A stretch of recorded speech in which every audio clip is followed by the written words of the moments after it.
So we go to the Explorer, right? When we go to the Explorer, so anyway, this SmartPy Explorer allows you to explore any contract at all. So it's just like the beta core dev, but so actually if I say use wallet, okay, so when I go here, I can say save contract in wallet, and to save the contract in my wallet, so I'll just say what land register version 1, right? And I'll say import. Okay, so now let me close this and go here. So instead of maybe pasting here directly, I can say use wallet and then select the contract and say land register version 1 import. So just to make things easier for you. So when you use, if you continue using the same kind of browser, it is going to remember everything that you're doing because it's storing the stuff in your storing the stuff here in your local. Yeah, so you can see that it's stored all the contract you have here. So you can actually, if you are using the same browser every time, then you can always have this. So for me, I use the same browser and it remembers it fine. Just don't clear your cookies. So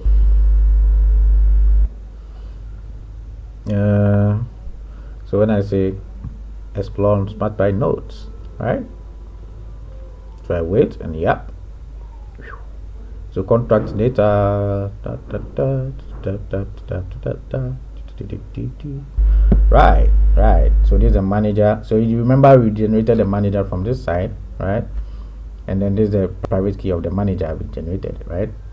Okay, that's good. And then we stored this manager in the wallet. Okay, so we can see this. It does have data about the contract, like okay, this is the address of the contract, this is the balance of the contract. So a contract also has balance in terms of Tezos, and you can send money in and out of the contract, but that's not the point of this. And the manager, and then the registrars, we have two registrars. So they're even given us some extra explorer called the tzkt.io, and it's also an explorer. Oh man, account doesn't exist. Okay, if you've not seen it yet, then be there. Anyway,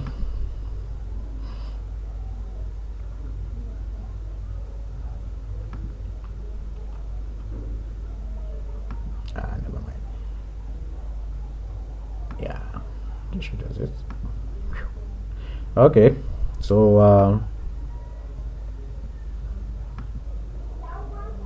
it tells us some things about the data, but that's not the. Yes, so what we are looking for is the operation builder, right? And when I click here, you see we have all the endpoints here. We have the add registrar endpoint, and we have the remove registrar endpoint, right? So when we come to the add registrar endpoint, remember the input it takes was what? The params was the registrar, right? And so that is why it has given us one kind of space here to enter the registrar. So we can enter a fake registrar account, a fake account like this, right? It doesn't matter. Just enter something.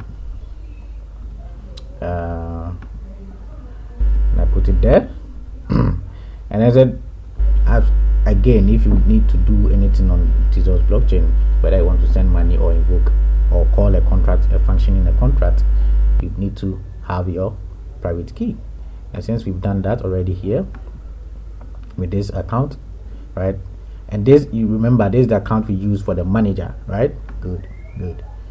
So once we do that, once you set this, you need to say build parameters, and then you need to fill this part for you. Okay, other than that, you have to remember this, and it's not nice. So once everything is done, it goes to send transaction.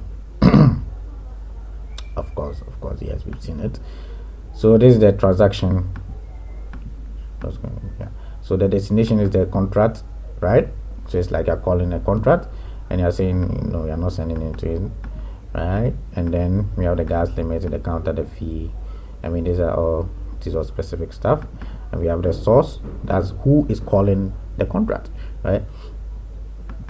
And then we have the kind, transaction, right? And then parameters, so entry point default. So in this case, it's seen as the add, it's seeing the add registrar entry point as default.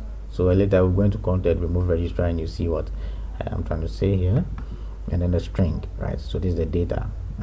It's just something like really, it's just like communicating with an API, like a normal API, right? So when I click accept, it is sending whatever, and it says status applied, and then it tells you the result, the content, kind, transaction, whatever. And this thing, right, actually they are using certain libraries, right? So they are using the Concile JS, right? Concile JS is a JavaScript library that allows you to communicate directly with the Tezos blockchain, right?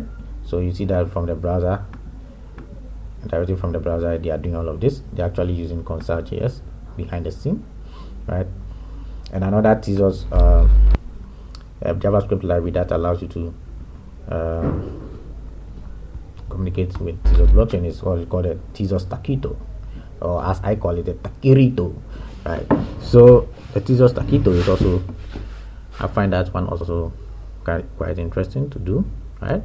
So these are JavaScript libraries that can allow it, so you can build like a web application on top of your smart contract, of course, which is something you need to do, because I mean, other than that, a normal user can't use your smart contract, right? So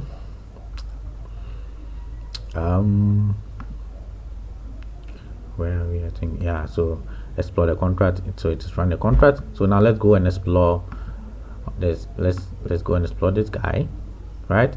And he said this was the origination. So when initially when you're putting the contract on the blockchain, it said it is called origination, right? And then you said just a minute ago we called add registrar, right? So this is on the beta core dev.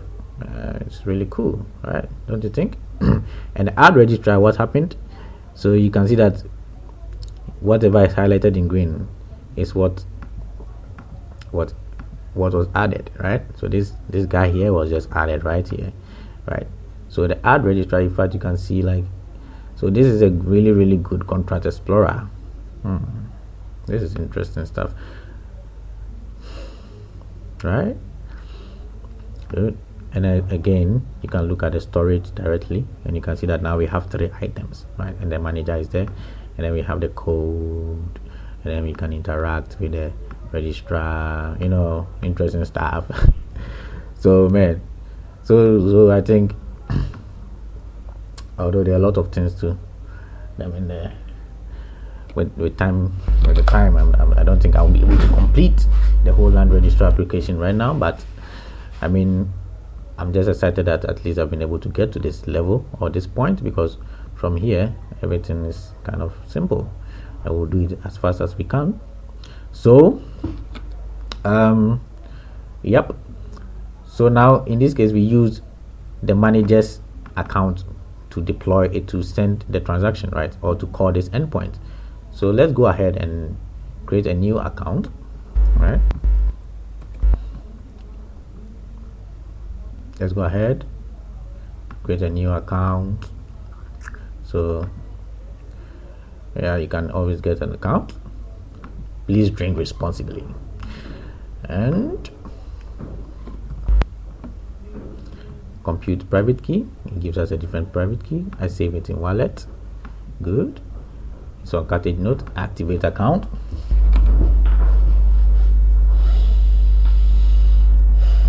And once you send the activation, you have to just wait a little bit, right? To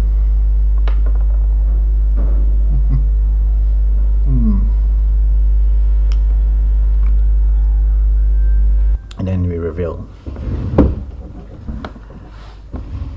All right, so now when we come back here to the explorer, now let's change, you know, note that this address is the address of the manager, right? Even just looking at TZ1UI, you see, TZ1UI, this address is the address of the manager. So let's change this to the new address that we created, 1DPQ something.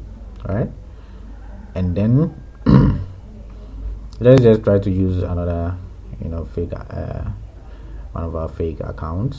So home.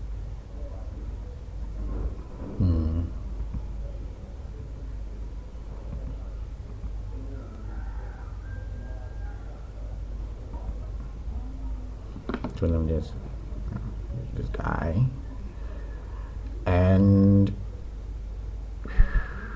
yeah, replace this guy. So let's say we are adding registrar, right? So we put the transaction parameters and it changes everything here. Then we send a transaction. So sending transaction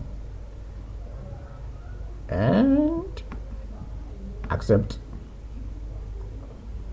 Error while sending transaction to contract, temporary, right? And we've not done anything wrong. We're actually using the cartridge net, whatever, but it's giving us an error. And why do you think that? Because we are using the wrong, we are hitting this error right here, this one, right? Unauthorized action. You are not manager, right? So actually when we go to this explorer, it will tell us like more. So let's just try to reload and see what happens. Okay, it hasn't appeared here yet.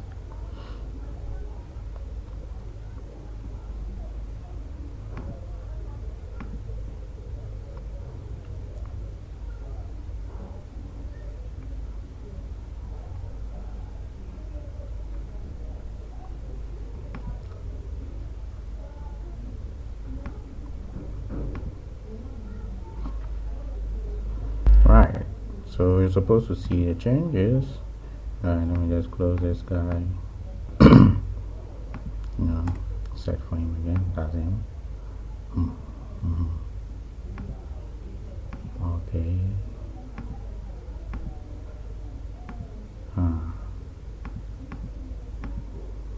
That's interesting.